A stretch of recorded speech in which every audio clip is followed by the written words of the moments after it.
Hello, this is Pilter Media. I welcome you in this special episode where we are going to bring you the rise and fall of the recently ousted Guinea president Alpha Condé. Alpha Condé was the first democratically elected president of Guinea and reigned from the year 2010 December to the year 2021 September 5th, when he was overthrown in a coup d'etat by the country's military. Alpha was born on March 1938 in Bouake, Lower Guinea, though his parents originated from Burkina Faso.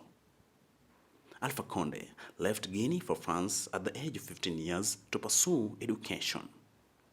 In France, he made a landmark contribution in several associations that he was a member, like the National Union of Higher Education, the Association of Guinea Students in France, and the Federation of Black African Students in France. Alpha is a Muslim, married to Jene Kaba Condé, and has one son, Alpha Mohamed Condé.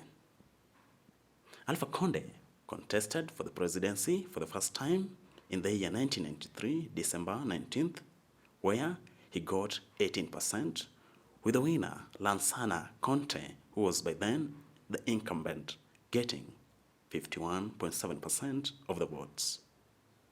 Condé and his supporters disputed the election, citing fraud. Alpha Condé ran again for the presidency in the year 1998, coming third with 17.6%, behind Lansana Conté and Mamadou Boye, respectively. 2 days later, after the 1998 elections, Condé was arrested and charged with trying to leave the country illegally and attempting to recruit forces to destabilize the government.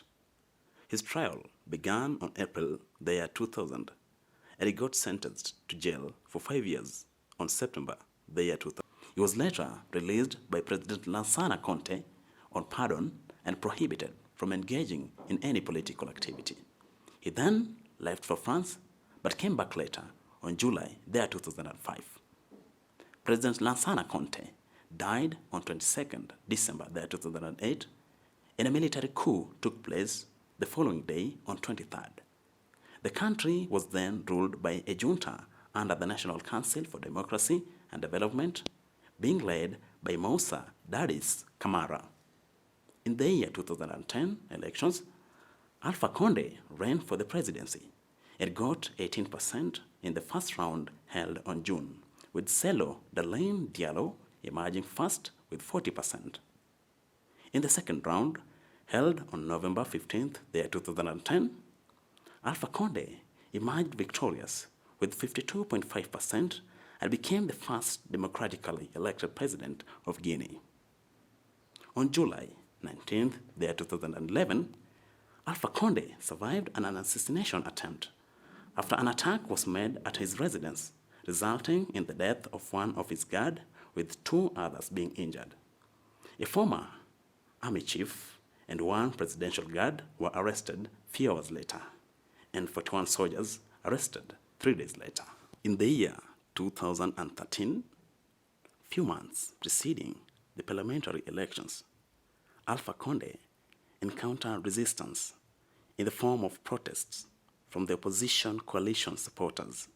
This is after revelations of him, Condé, planning to recruit a South African company by the name Waymark Infotech to fix the parliamentary elections in his favor emerged. The opposition finally withdrew from the elections. The voting was later held on 28 September and was marked by military brutality on the opposition stronghold, ballot stuffing, and minors being allowed to vote. In the year 2015 17th October presidential elections, Alpha Condé got elected again with 57.85%. However, Celo Delaine Diallo, who also survived, disputed the results, citing voters' intimidation by Condé's government, ballot stuffing, and minors being allowed to vote.